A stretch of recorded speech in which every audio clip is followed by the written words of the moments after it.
Here's a throwback to the worst new install we've ever found, and then how we got over it. So I went to quote this job looking at something else, but it ended up me needing to look at the consumer unit, and I stumbled across this. It was basically an external garden supply, but the more I looked into it, the worse it got. It was a 2.5 SWA, where they hadn't earthed the sheath, and it ran straight into the Henley blocks. The customer brought it to my attention because he said he'd been digging in the garden and he thinks he'd clipped the cable, so when we uncovered it, this is what we found.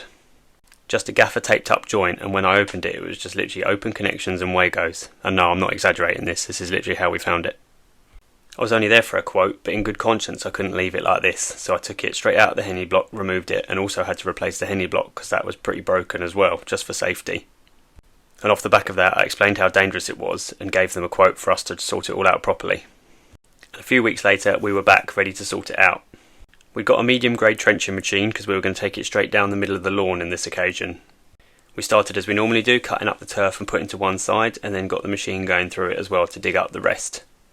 It was an extremely tough ground, and even with the machine we struggled in areas as well, so we had to get a breaker out and break up some of the concrete we kept finding and a few retaining walls in the lawn for some reason. But we got there and it was time to get the SWA in. The previous one had been a 2.5 for some reason, but we put in a new 10mm 3-core SWA. We'd also put it in a duct as well for future-proofing purposes.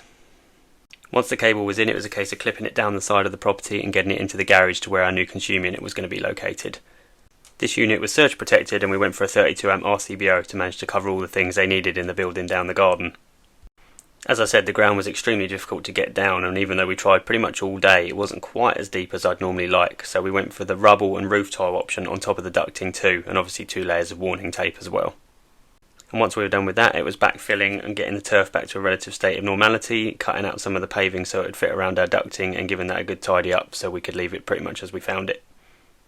It was pretty good weather at the time, so we watered the lawn as well to make sure it grew back as best it could at this particular time of year. On the building itself, everything was already in place from the previous installer, so we run the SWA up the side of the building and back to back with the consumer unit.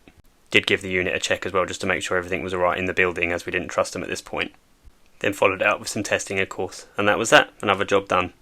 And to be honest, a major hazard averted as well, which was our main concern. Let us know what you thought about this one.